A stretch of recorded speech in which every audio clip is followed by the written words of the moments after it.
यानी जो first house है, कुंडली के फर्स्ट हाउस का फलादेश हम कैसे करें, कुंडली कैसे देखी जाती है। जैसे सबके मन में ये जिज्ञासा रहती है कि कुंडली को हम कैसे फलादेश करें, और विशेषकर कुछ कुछ हम बुक से पढ़ लेते हैं, कुछ हमारे पास वैसे नॉलेज होती है, हमें पता होता है लेकिन हम उसको सही से यूटिलाइजेशन नहीं कर पाते।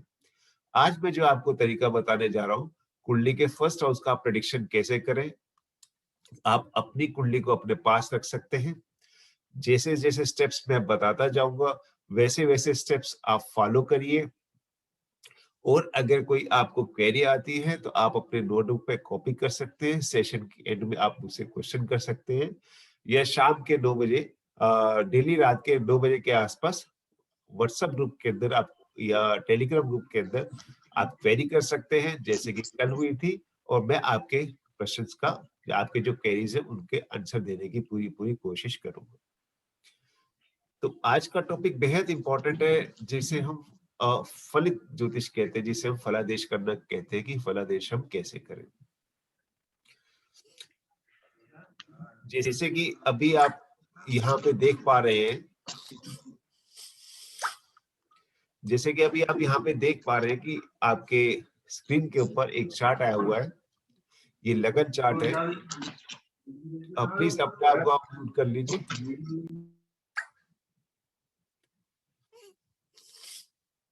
यहाँ पे आप देख रहे हैं, ये लगन चार्ट है, जहाँ पे इस समय मेरा पॉइंटर है। ये एक लगन चार्ट है, ए असेंडेंट, इसको हम लगन कहते हैं। यहाँ पे नंबर 7 है। नंबर 7 मतलब तुला राशि। इसका तात्पर्य ये है कि जब ये व्यक्ति पैदा हुए, जब ये व्यक्ति हुए, तो उस समय तुला लगन उदय हो रही थी। राइजिंग असेंडेंट जो था उस समय लिब्रा था। और 3 मान्यताएं ज्योतिष शास्त्र में हैं। पहली मान्यता ये है कि ग्रह हमेशा चलते रहते हैं। दूसरी मान्यता ये है कि ग्रह जब भी चलते हैं, किसी न किसी राशि के अंदर ही चलते हैं। तीसरा जो मान्यता है वो ये है, अगर हम किसी भी चीज की ज्योतिष शास्त्र में कैलकुलेशंस करते हैं, वो 30 डिग्री के, यानी 30 डिग्री के अंश में ही करते हैं। ये 3 मान्यताएं ज्योतिष शास्त्र में है, इनको आपने ध्यान में रखना है। तो जैसे कि आप प्राय सुनते हैं या देखते हैं या पढ़ते हैं, शनि आज तुला राशि में, शनि मकर राशि में है, अब कुंभ राशि में जाने वाले हैं। तो ये ग्रहों का चलायमान जारी रहता है। और जब कोई व्यक्ति पैदा होता है, जो ग्रह जिस राशि में होते हैं, कुंडली के अंदर एक निश्चित फॉर्मेट के अंदर आके वो परमानेंट फिक्स हो जाते हैं। वो बन जाती है उस व्यक्ति की जन्म कुंडली। यानी जो 2 किस्म के ग्रह हो गए, एक हो गए जन्म के ग्रहों की अवस्था, और एक हो गए गोचर के ग्रहों की अवस्था। जन्म से पहले जो ग्रह होते हैं, जब किसी व्यक्ति का जन्म होता है, उससे पहले जो भी हमने कर्म किए होते हैं, उस कर्मों के अनुसार ग्रह कुंडली में आके एक निश्चित फॉर्मेट के अंदर सेव हो जाते हैं। ये फॉर्मेट क्या है, ये आने वाली क्लासेस में मैं आपको बताऊंगा कि ये फॉर्मेट हम कैसे बनाते हैं। अभी के लिए इतना है। और जन्म के उपरांत भी ग्रहों का चलायमान जारी रहता है। जन्म के उपरांत भी ग्रहों का चलायमान जारी रहता है, यानी ग्रह हमेशा चलते रहते हैं। तो उस अवस्था को ज्योतिष शास्त्र में एक टर्म दी गई है, जिसका नाम बताया गो जमा चर गोचर। गो मतलब चलने वाला, और चर मतलब निरंतर चलने वाला। और अगर आप इंग्लिश में जानना चाहते हैं तो उसका नाम है ट्रांजिट्स, यानी वो निरंतर चलते रहते हैं। इसी प्रकार से जब हम फलादेश करते हैं, तो जैसे कि हम ये कुंडली देख रहे हैं, इन ग्रहों की अवस्था को हम देखेंगे, और गोचर की ग्रहों की अवस्था को हम देखेंगे। दोनों अवस्था को देख के जो हम फलादेश करेंगे, वो हमारा काफी स्टिक, काफी यूनिक और काफी एक्यूरेट जाएगा। हमें दोनों प्रकार के ग्रहों की अवस्था को देखना चाहिए, जन्म कुंडली की, और दूसरा गोचर के इस समय ग्रहों की स्थिति क्या है। तो जब ये व्यक्ति पैदा हुए, उस समय लगन के अंदर तुला राशि थी, और तुला राशि के अंदर 2 ग्रह थे, चंद्रमा और राहु। और शुक्र इनके जो लगन के स्वामी है, यानी 7 नंबर लिब्रा, लिब्रा यानी तुला, तुला के स्वामी जो शुक्र है, वो बैठे हुए सेकंड हाउस के अंदर। First house, second house, third house, fourth, fifth, sixth, seventh, eighth, 9, 10, 11, 12। यानी नॉर्थ इंडियन स्टाइल के अंदर एंटी क्लॉकवाइज चलते हैं। एंटी क्लॉकवाइज चलते हैं और जन्म के समय जो ग्रह जिस राशि में आता है वो उस राशि में ही रहता है और हाउस के अंदर आके फिक्स हो जाता है। ये फॉर्मेट क्या है मैं आने वाली क्लासेस में आपको बताऊंगा। जब ये व्यक्ति पैदा हुए, तुला राशि के अंदर चंद्रमा राहु थे, वृश्चिक राशि के अंदर शुक्र थे, धनु राशि के अंदर बुध दत्त योग के साथ सूर्य और बुध थे, मीन राशि में बृहस्पति थे, मेष राशि में आपके केतु महाराज, वृषभ राशि में मंगल और शनि महाराज थे आपके कर्क राशि यानी के 10th हाउस में। अब यहाँ पे एक चीज का और आप इंडिकेशन कीजिए कि मंगलिक दोष क्या होता है। जन्म के समय में अगर मंगल पहले, चौथे, सातवें, आठवें या 12वें हाउस में आ जाए तो व्यक्ति को मंगलिक कहा जाता है। मंगलिक हम दो किस्म से देखते हैं, लगन से और चंद्र से। अब इस व्यक्ति के जन्म के समय चंद्रमा लगन में है तो इनकी जन्म लगन और चंद्र लगन एक ही है, तो एक ही इनकी कुंडली बनती है। जन्म लगन और चंद्र लगन एक ही बनती है और दोनों ही लगन से ये व्यक्ति मंगलिक है, तो इसका तात्पर्य है कि व्यक्ति पूर्ण मंगलिक है। मंगल का और मंगल मंगलिक दोष और मंगल दोष दो अलग चीजें हैं। मांगलिक आप ऐसे समझिए 50% से ज्यादा लोग, अराउंड 60% के आसपास लोग मांगलिक रहते ही रहते हैं। अगर हम साउथ इंडिया में जाते हैं तो वो सेकंड हाउस जो फैमिली का हाउस होता है, यहाँ पे मंगल आने को वाणी का भाव, कुटुंब का भाव, यहाँ पे भी मंगलिक समझा जाता है। मतलब टोटल 12 में से 6 खानों के अंदर, 6 हाउसेस के अंदर अगर मंगल आ जाता है, व्यक्ति को मंगलिक समझा जाता है। तो किसी ना किसी तरीके से मोर देन 60% एक दिन में जो व्यक्तियों का जन्म होता है वो मंगलिक होते हैं। तो मंगलिक दोष इतना क्रिटिकल नहीं है, लेकिन मंगल दोष अगर है तो वो ज्यादा क्रिटिकल होता है। ये आने वाले सेशन में मैं आपको क्लियर करूंगा। अब यहाँ पे मंगल और मंगलिक दोष क्यों क्रिटिकल हुआ, क्यों मैंने बोला, क्योंकि इसका कनेक्शन हमारा फर्स्ट हाउस से हो रहा है। फर्स्ट हाउस में तुला राशि है, तुला राशि के स्वामी शुक्र महाराज है और शुक्र महाराज यहाँ मंगल की राशि में बैठे सेकंड हाउस में, और सब सप्तक योग बना है। यानी मंगल की 1, 2, 3, 4, 5, 6, 7, 7वीं दृष्टि शुक्र पे पड़ रही है, तो मंगल का प्रभाव लगन और शुक्र पे पड़ेगा। ठीक है जी। अब जब भी हम फर्स्ट हाउस का फलादेश करते हैं, यानी सबसे पहले तो ये जाने कि फर्स्ट हाउस होता है क्या है। फर्स्ट हाउस होता है आपका बॉडी, ब्रेन और पर्सनैलिटी। यानी बॉडी मतलब आपका शरीर ठीक रहेगा या नहीं रहेगा, एक्टिव रहेगा या नहीं रहेगा, या कोई बीमारी तो नहीं लग जाएगी, हेल्थ इश्यू तो नहीं हो जाएगा, क्योंकि मृत्यु और इलनेस हमेशा शरीर की होती है, बॉडी की होती है और किसी की आत्मा की नहीं होती है। ब्रेन ब्रेन आपका एक्टिव रहेगा, आप बहुत शार्प माइंड के रहेंगे या नहीं रहेंगे, आपकी प्रेजेंस ऑफ माइंड कैसा है, आप हाजिर जवाब है या नहीं है, आपकी डिसीजन मेकिंग पावर क्या है, ये सब आप फर्स्ट हाउस से देखेंगे। और पर्सनैलिटी, आपका एक्सपीरियंस कैसा है, आप दूसरे व्यक्ति को कितना प्रभावित कर पाते हैं, आप कितने एक्टिव हैं या कितने सुस्त हैं, ये सब चीजें आप फर्स्ट हाउस से देखेंगे। अब फलादेश करना इजी है। अगर फर्स्ट हाउस के अंदर सारे कॉम्बिनेशन अच्छे हैं, सब चीजें अच्छी है, कॉम्बिनेशन के रूप में आपको ग्रह ग्रह और नक्षत्र मिलेंगे। अगर ये कॉम्बिनेशन आपके अच्छे हैं तो फर्स्ट हाउस की प्रॉपर्टीज आपको पूरी मिलेगी, और अगर ये कॉम्बिनेशन वीक है तो फर्स्ट हाउस की प्रॉपर्टीज आपको वीक मिलेगी। यानी अच्छे होने पर वो सारी चीजें मिलेगी, खराब होने पर वो चीजें नहीं मिलेगी। फलादेश करना काफी सिंपल है। अगर आप स्टेप बाय स्टेप सीखे से चलते हैं तो आप अपनी कुंडली अपने पास रख सकते हैं, अपना लगन चार्ट अपने पास रख सकते हैं। तो जो जो स्टेप्स आपको बताना आप उनको फॉलो कर सकते हैं। सबसे पहले हमें देखना होता है लगन, लगन की क्या स्थिति है। अब लगन में यह राहु और चंद्रमा है, ग्रहण योग लगा हुआ है। मतलब पहला कॉम्बिनेशन आपका यहीं पे आ गया, यहाँ पे आपका ग्रहण योग लगा हुआ है।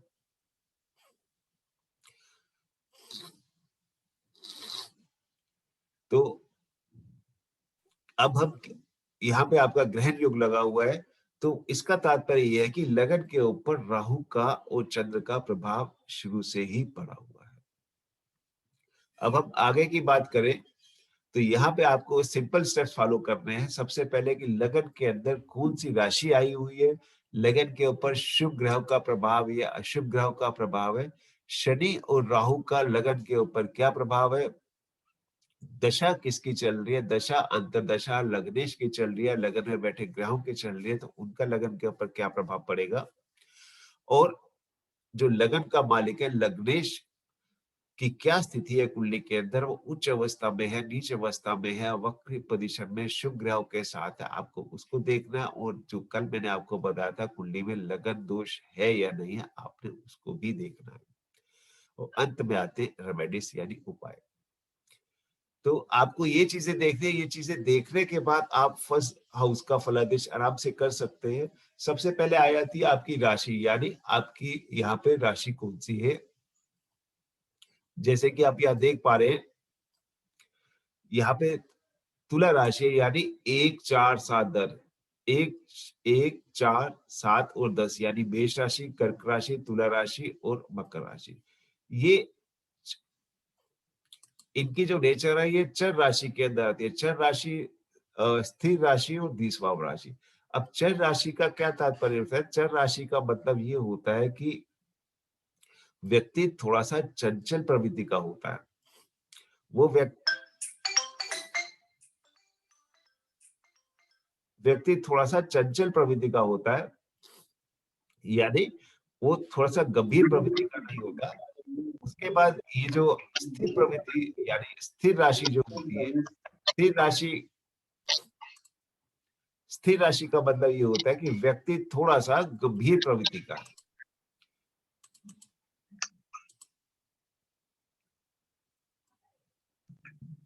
व्यक्ति थोड़ा सा गंभीर प्रवृत्ति का है, यानी वो व्यक्ति थोड़ा सा गंभीर प्रवृत्ति का है। जो आपके डिसीजंस लेगा वो काफी सोच समझ के वो डिसीजन लेगा। और जो द्विस्वभाव राशि होती है, उसका तात्पर्य ये होता है व्यक्ति अपना काम कार्य निकलवाने में निपुण होता है। किसी भी तरीके से, यानी अपनी बुद्धि का क्वेश्चन करे, कार्य बहुत इजीली निकलवा लेता है। ये 3 चीजें रहती है। अब हमें ये देखना है कि फर्स्ट हाउस में राशि कौन सी है। फर्स्ट हाउस में राशि आई है तुला राशि, यानी चर प्रवृत्ति, यानी चर राशि, यानी कार्डियल साइन, यानी इन व्यक्ति का जो स्वभाव रहेगा वो थोड़ा चंचल प्रवृत्ति का रहेगा। और चूंकि यहाँ पे चंद्रमा और राहु बैठे हुए हैं, तो उनका भी यहाँ पे प्रभाव थोड़ा सा रहेगा। यानी चर प्रवृत्ति थोड़े से ये चंचल होते हैं, इमोशनल होते हैं, प्रैक्टिकल थोड़े से कम होते हैं। क्योंकि ये जो लोग इमोशन ज्यादा होते हैं और कल्पनाओं में ज्यादा जिंदगी जीते हैं, ट्रैवलिंग में इनका ध्यान ज्यादा रहता है, इधर-उधर घूमना, यानी एक जगह टिक के बैठना वो इनके लिए थोड़ा-सा मुश्किल होता है। तो ये इनकी नेचर में। तो पहले हमने ये जाना कि फर्स्ट हाउस में राशि कौन-सी, राशि के हिसाब से जाना। उसके बाद जो सेकंड चीज़ आती है, फर्स्ट हाउस में किन ग्रहों का प्रभाव पड़ रहा है, यानी शुभ ग्रहों का प्रभाव पड़ रहा है या अशुभ ग्रहों का प्रभाव पड़ रहा है। अब जैसे कि हम यहाँ पे देख रहे हैं कि फर्स्ट हाउस के अंदर यहाँ पर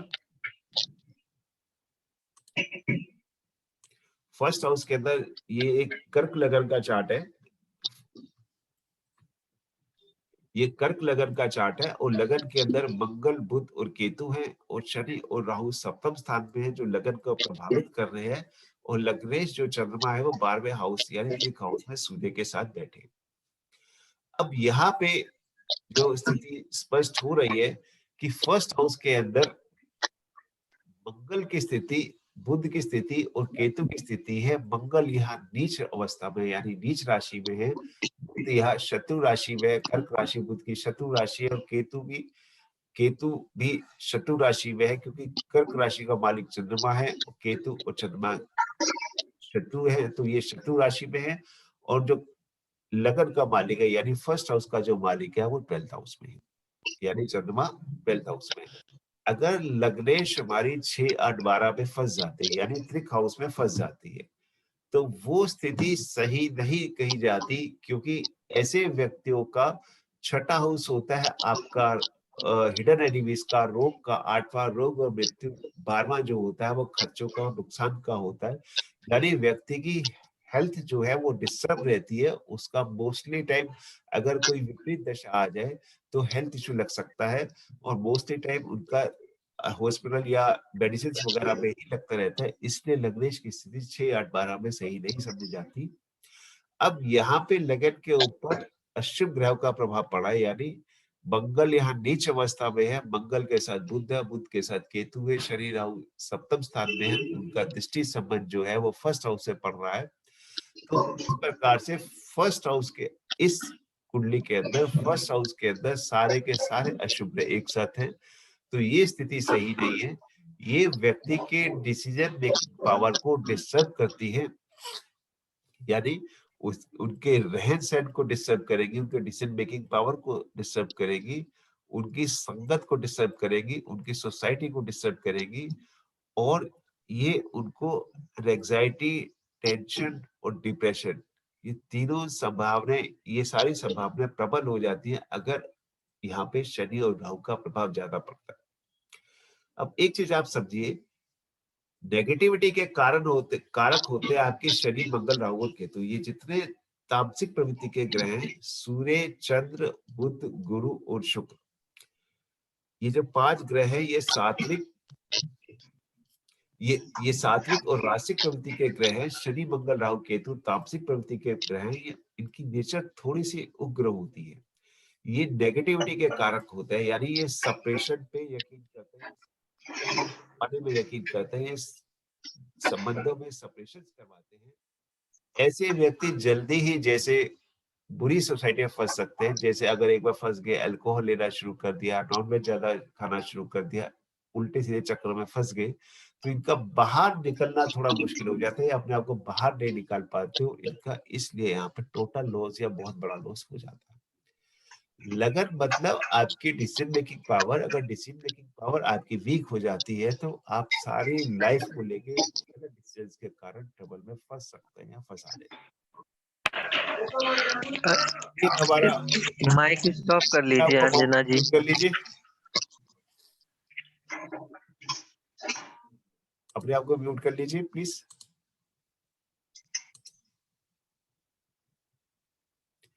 तो ये नेगेटिविटी के कारक होते हैं। इसके बाद हम अगले टॉपिक पे जाते हैं, रोल ऑफ शनि और राहु, यानी शनि और राहु का हमारी लगन चार्ट पे क्या प्रभाव पड़ता है। शनि और राहु का लगन चार्ट के ऊपर बहुत नेगेटिव इम्पैक्ट पड़ता है, जैसे कि मैंने अभी ऊपर भी इसको क्लियर किया था, यहाँ भी मैं आपको ये क्लियर करने की कोशिश करूंगा।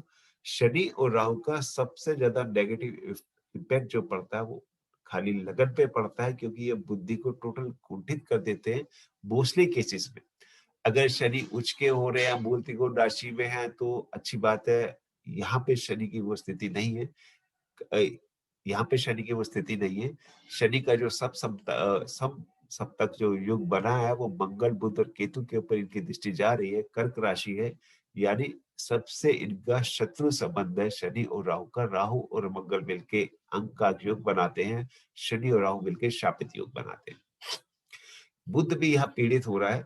तो शनि और राहु का अगर लगन के ऊपर प्रभाव पड़ता है, जैसे कि मैंने पहले भी आपको बताया, ऊपर एक्सप्लेन किया, ये नेगेटिविटी के कारक होते हैं, यानी सप्रेशंस ज्यादा कराने में यकीन करते हैं। तो इनके हमें उपाय करने चाहिए ताकि हमारी डिसीजन मेकिंग पावर ठीक हो सके और हमें लाइफ में सक्सेस मिल सके। तो इसके बारे में बताया। अब अगला टॉपिक आता है placement of positions and planets, यानी लग्नेश की क्या स्थिति है, कुंडली के अंदर लग्नेश की क्या स्थिति है, लग्नेश किस अवस्था में है और लग्नेश का क्या रोल रहता है। जैसे कि आप यहाँ देख रहे हैं, फर्स्ट हाउस का मालिक है शुक्र, और शुक्र बैठा है सेकंड हाउस के अंदर, यानी फर्स्ट हाउस का जो टोटल दामोदार है वो शुक्र के ऊपर है, यानी फर्स्ट हाउस को जो कंट्रोल करेगा वो शुक्र करेगा यहाँ पर, और चंद्रमा और राहु उस हाउस को प्रभावित करेंगे। अब लग्नेश की क्या स्थिति है, लग्नेश या शत्रु राशि में और मंगल के साथ यहाँ उनका दृष्टि संबंध हो रहा है, गुरु के साथ यहाँ उनका दृष्टि संबंध हो रहा है। तो हमें ये देखना पड़ता है कि अगर लग्नेश सही स्थिति में है, अगर लग्नेश सही स्थिति में है तो वो फर्स्ट हाउस को पॉजिटिवली प्रभावित करेगा और फर्स्ट हाउस के फलों में इजाफा करेगा और हमें फायदा होगा। उनकी डिसीजन मेकिंग पावर बढ़ेगी, उनको कंफर्ट्स बढ़ेंगे, उनकी लाइफ में सक्सेस बढ़ेगी।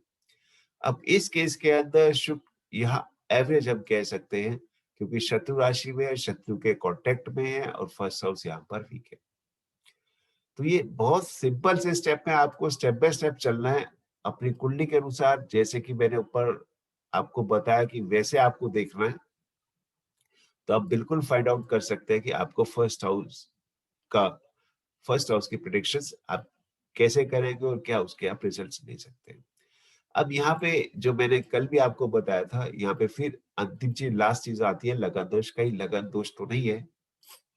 लगन दोष का मतलब ये है कि लग्नेश 6, 8, 12 पे तो नहीं फंस गया कहीं, उसकी डिग्रीज कम है या अच्छी डिग्रीज के अंदर है, यानी डिग्रीज उसकी 0, 1, 2 या 28, 29, 30 तो नहीं है। फिर उसके बाद आता है कि लग्नेश शुभ या अशुभ ग्रहों के संदर्भ में है या नहीं है, शनि राहु की क्या स्थिति है, दशा किसकी चल रही है।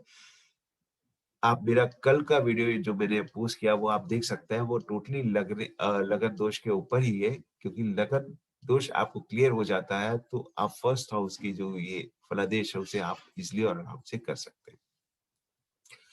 तो यहाँ पे लगन दोष भी प्रभावी है, क्योंकि लगन यहाँ पे वीक है। लगन का मालिक 12th हाउस में बैठा है, सूर्य के साथ है, 28 या 29 डिग्री के आसपास है, लगभग अस्त अवस्था में है, बहुत क्षीण अवस्था में है, अमावस का युग यहाँ पे लगा हुआ है। तो यहाँ पे लगन दोष पूरी तरीके से प्रभावित हो रहा है। तो कुल मिला के जो हम ये कह सकते हैं कि यहाँ पे फर्स्ट हाउस बुरी तरीके से प्रभावित हुआ है। फर्स्ट हाउस की स्थिति यहाँ बहुत अच्छी नहीं है।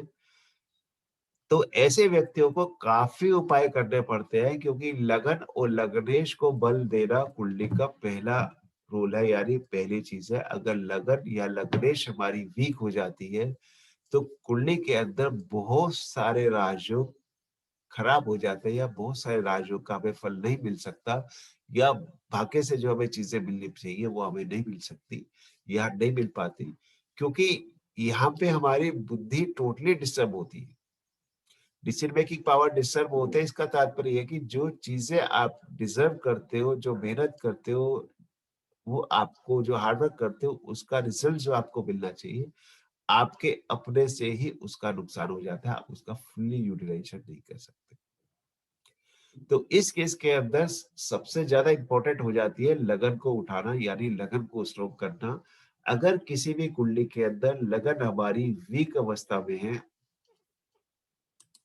अगर किसी भी कुंडली के अंदर लगन हमारी वीक अवस्था में है, तो सबसे पहला कार्य होता है लगन को उठाना, लगन को स्ट्रोक करना।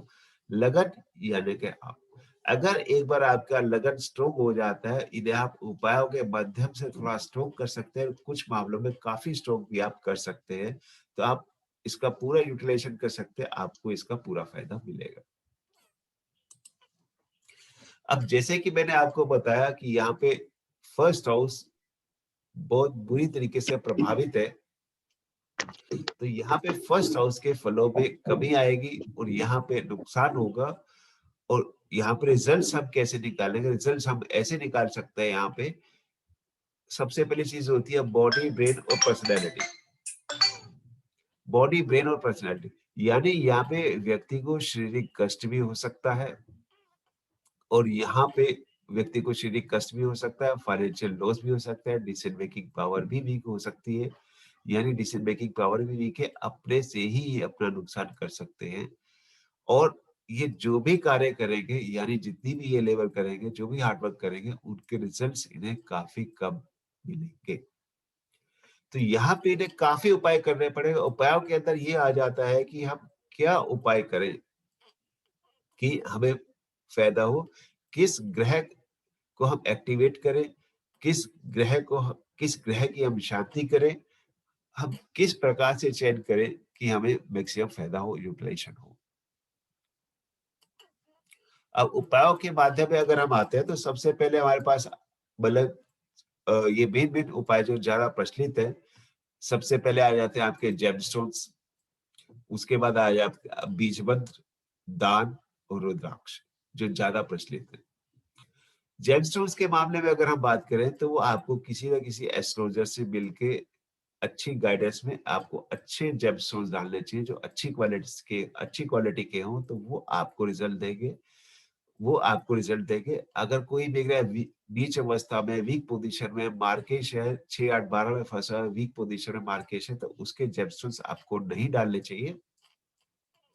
अगर ग्रह हमारा अच्छा है, जैसे लग्नेश है यहाँ पे, अगर हम बात करें लग्नेश यहाँ पे शुक्र है और शुक्र यहाँ शत्रु राशि में बैठा हुआ है, इसको स्ट्रॉन्ग करने के लिए हम इसका जेमस्टोन यहाँ पे डाल सकते हैं। इनको डायमंड ओपल या जरकर इनको डालना चाहिए, वो इनको सूट करेगा, इनको फायदा करेगा, लगन को स्ट्रॉन्ग करेगा। यहाँ पे हमें शांति करनी है, शांति हमें यहाँ पे चंद्रमा और राहु की करनी है। किसी भी ग्रह की शांति के लिए आप उनके बीज मंत्रों का यूज कर सकते हैं। बीज मंत्र हम कैसे करें, किस प्रकार से करें और कितने करें, इसके लिए भी मैंने अपने वीडियो डाले हुए, आप मेरे यूट्यूब चैनल में जाके देख सकते हैं, या इसके लिए मैं अलग से एक सेशन कॉन्टेक्ट करूंगा तो आपको मैं बता दूंगा, आप ज्वाइन कर सकते हैं। बीज मंत्र के अंदर काफी एनर्जी होती है। आप बीज मंत्र के थ्रू किसी भी ग्रह को आप एक्टिवेट कर सकते हैं। ये आपको कैसे करना चाहिए, आप कितने 2 या 3 ग्रह में करना चाहिए या ज्यादा करना चाहिए, इसके ऊपर सेपरेट वीडियो आप देख सकते हैं, या आने वाले सेशंस में आपको बताऊंगा। दान, तीसरी चीज आती है रुद्राक्ष। रुद्राक्ष आप किसी भी ग्रह का डाल सकते हैं, उसमें आपको कोई दिक्कत, उसमें किसी को कोई दिक्कत नहीं होगी। खाली जेमस्टोन्स आपको कंसल्ट करने चाहिए, हमें सूट करेगा या नहीं करेगा। रुद्राक्ष आप किसी के भी डाल सकते हैं। जैसे यहाँ शुक्र के लिए अगर हम डालना चाहें तो 6 मुखी या 12 मुखी रुद्राक्ष हम यहाँ इनको रेफर कर सकते हैं। ये डाल सकते हैं। चंद्रमा और राहु के लिए 2 मुखी रुद्राक्ष या 8 और 9 मुखी रुद्राक्ष, ये रुद्राक्ष भी यहाँ पे डाल सकते हैं। चंद्रमा के लिए 2 मुखी रुद्राक्ष और राहु केतु के लिए 8 और 9 मुखी रुद्राक्ष ये आप डाल सकते हैं। दान करना चाहे तो आप यहाँ पे चंद्रमा का, राहु का और शुक्र का ये तीनों दान भी कर सकते हैं, ये इनके लिए अच्छा रहेगा। रेमेडीज के मामले में हमें ये कंफर्म करना होता है कि कौन सी रेमेडीज करें, किस ग्रह को एक्टिवेट करें और किस ग्रह की शांति करें, ताकि बैलेंस बना रहे और हमारा मैक्सिमम फायदा हो। एक केस हम और लेते हैं।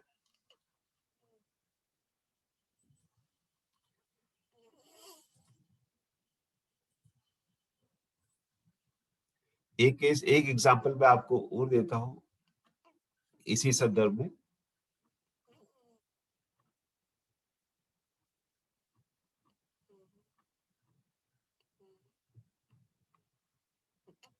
चलिए, अभी वो स्क्रीन पर नहीं है, तो ये मैंने आपको बताने की कोशिश करी,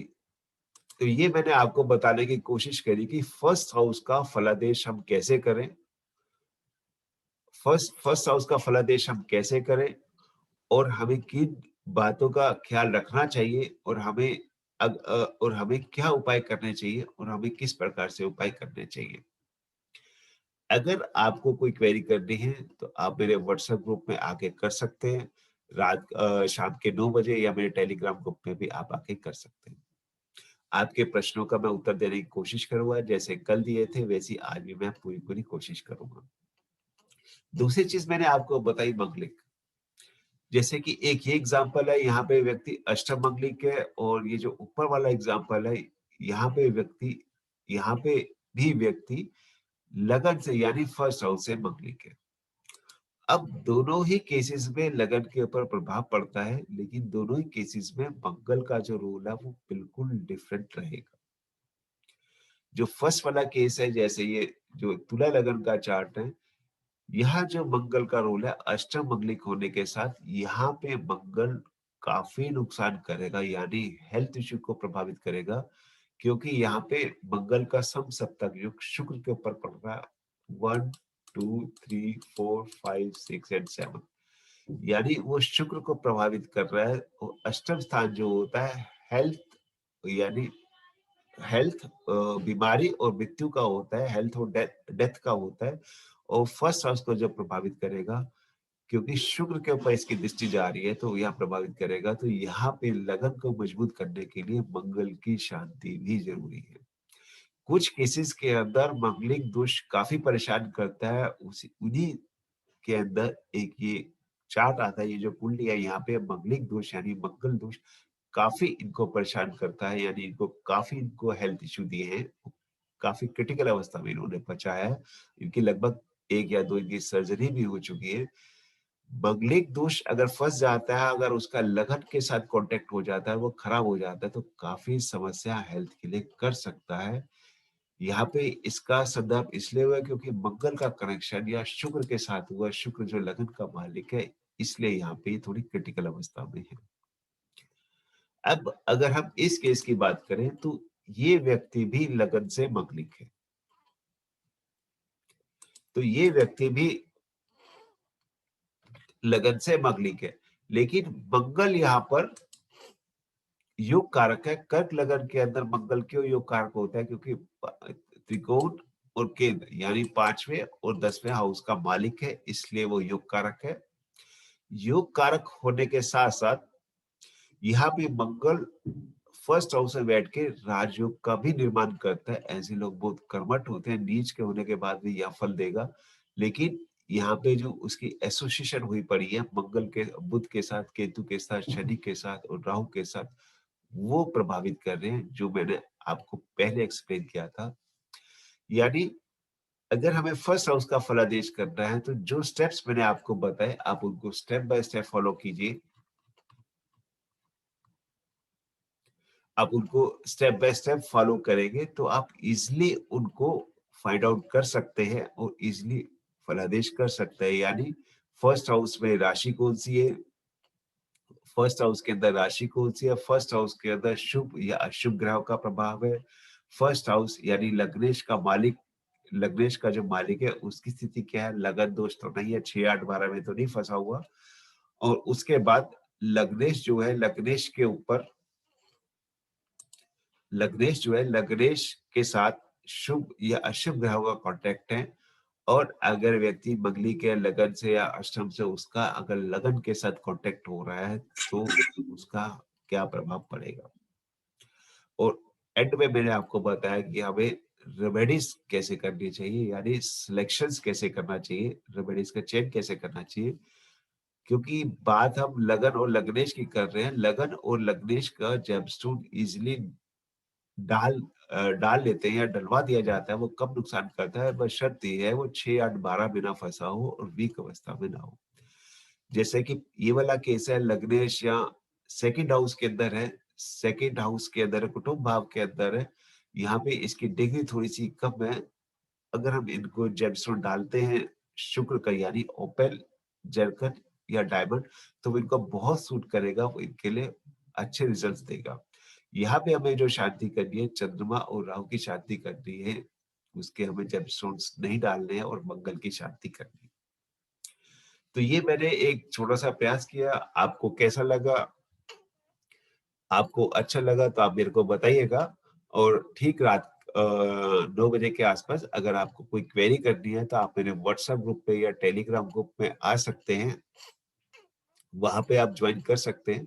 अपना लगन चार्ट आप पोस्ट कर सकते हैं और जो आज का सेशन हुआ आप उसके अगेंस्ट क्वेरी कर सकते हैं। कोई अगर आपने पूछना चाहे तो आप क्वेरी कर सकते हैं और मैं पूरी कोशिश करूंगा आपके प्रश्नों का उत्तर देने की। अब अगर आप कोई क्वेश्चन पूछना चाहते हैं तो आप पूछ सकते हैं, अपने आप को म्यूट करके, या आप पूछ सकते हैं।